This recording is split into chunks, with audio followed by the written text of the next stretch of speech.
Olá pessoal, eu vou começar a fazer alguns conteúdos de vídeo sobre direito principalmente. Eu vou falar bastante coisa sobre direito, fazer algumas aulas, algumas coisas que eu acho que são interessantes.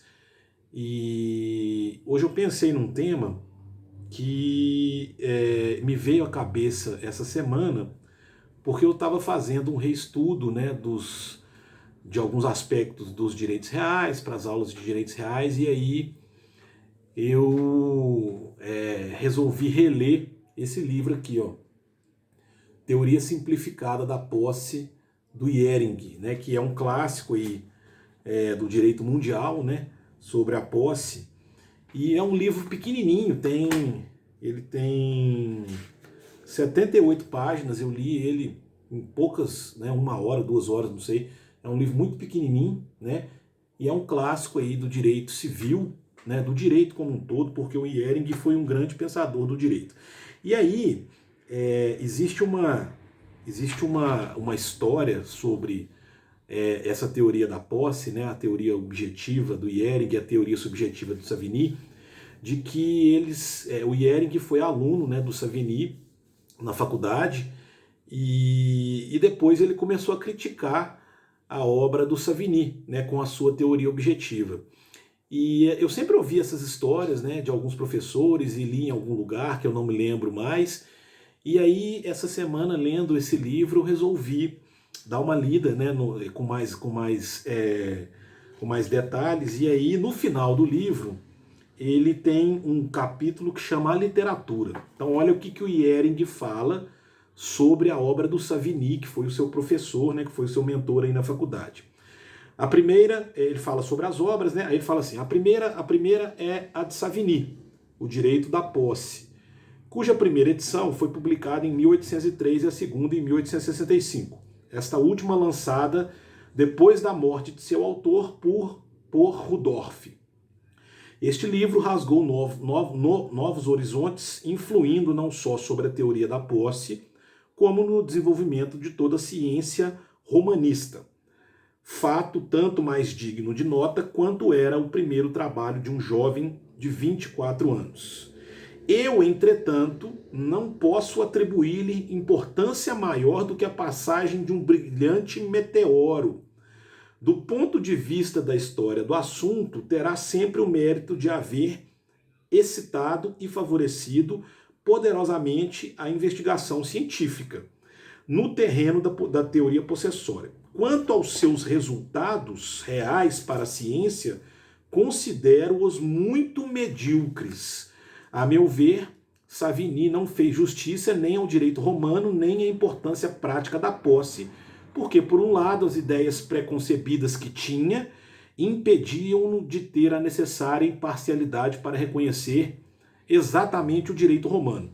E por outro, porque quando empreendeu o seu trabalho, estava desprovido de toda e qualquer noção relativa à prática, defeito que devia ser duplamente pernicioso, sobretudo na teoria da posse, a qual não pode ser compreendida se não se leva em conta o seu lado prático. A obra de Savigny chegou a ser ponto de discórdia da jurisprudência do nosso século, desencadeando um conflito sem precedentes. Nenhuma das ideias fundamentais que nela são expostas ficou a salvo de críticas, as quais foram tão acertadas que algumas se tornaram verdadeiramente insustentáveis. O futuro dirá se as outras terão mais sorte. Na minha opinião, nenhuma só triunfará. E aí ele termina com o último parágrafo dizendo o seguinte: a segunda obra que ele faz referência é a de Burns, O Direito da Posse na Idade Média e em Nossos Tempos, de 1848. No meu parecer, é a obra científica de maior valor acerca da posse que se escreveu em nossa época. É um verdadeiro modelo, porque resolveu a questão que foi o seu objetivo: o desenvolvimento histórico da posse no mundo moderno, tratando de tal maneira que nada mais resta a dizer a esse respeito. O problema está resolvido em definitivo. A obra de Burns conservará o seu valor para a ciência, quando a de Savigny tiver apenas um interesse de curiosidade histórica. Olha que crítica pesada, né? Deselegante até, eu acho, do Jhering, esse tipo de crítica à obra de Savigny. e deselegante e arrogante, no sentido de que, infelizmente ou felizmente, né, a obra de Savigny não foi superada pela obra do Ihering, né? O Ihering trouxe uma nova teoria objetiva da posse, mas cada vez mais a gente busca se remeter à obra do Savigny, que foi uma obra extremamente importante. Então, esse vídeo que eu estou fazendo hoje para vocês é para a gente ter uma reflexão sobre humildade, sobre respeito, né? Você pode às vezes não concordar com a opinião de alguém, ou pode ter alguma rixa pessoal, mas tenta não levar isso para o lado pessoal. Na academia acontece muito isso, né? A gente tem às vezes professores que criticam a obra do outro professor, acadêmicos que criticam a obra do outro acadêmico.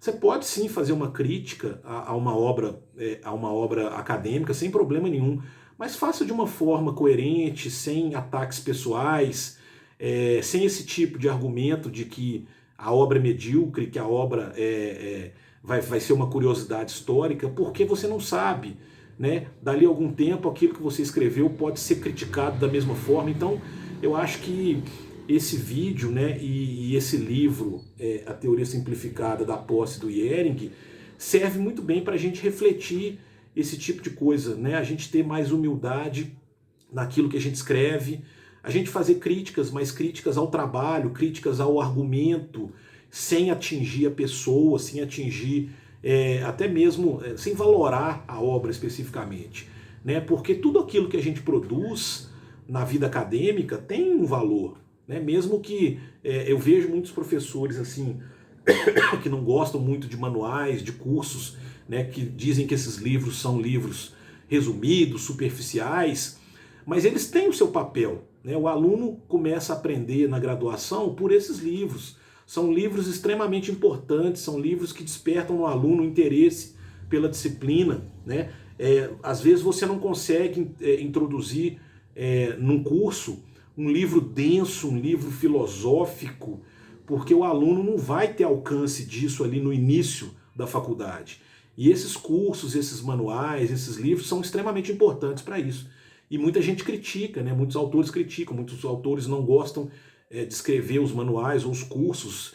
Eu até entendo esse posicionamento, mas a gente tem que entender que são livros que cumprem um papel muito importante, né, na educação das pessoas, porque as pessoas precisam começar a ser educadas de uma coisa mais simples, de uma coisa mais básica.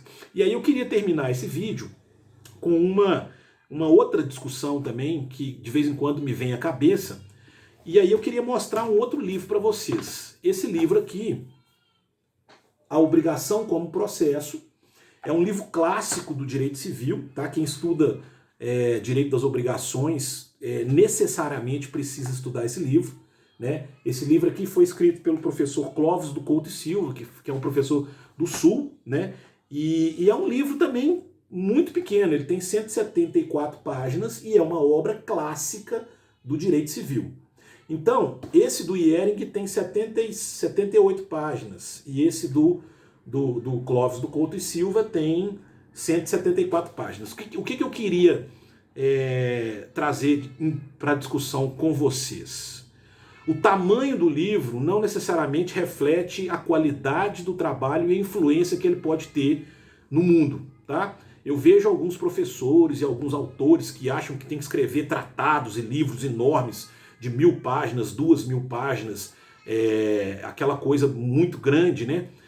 Então vejam que isso não é necessário, isso não se reflete na qualidade da obra, muito menos se ela vai ter relevância para a sociedade jurídica. São 2 livros pequenos, muito pequenos, que você lê rápido, com conteúdo até, uma linguagem até muito acessível, muito simples, e que são 2 livros que revolucionaram o direito. E às vezes a gente pega alguns tratados, aí, alguns livros que o cara fica escrevendo, e o livro não tem relevância nenhuma. Então parem de pensar, né, que uma obra é importante pelo seu tamanho. A obra é importante pela qualidade técnica, pela inovação, por aquilo que ela desenvolve nas pessoas, e não pelo tamanho do livro, tá? Então aqui a gente tem aqui 2 exemplos de livros que são pequenos e que são dois clássicos do direito, né, e que vale a pena vocês, como estudantes ou como operadores do direito, um dia sentarem e para lerem esses livros de uma forma bem tranquila, que vale a pena. E uma outra, só uma dica final também, que eu pensei quando eu estava lendo esse livro, porque eu já tinha lido ambos, né, a Teoria Simplificada da Posse do Iering e a Obrigação como Processo. Eu já tinha lido os dois há muito tempo.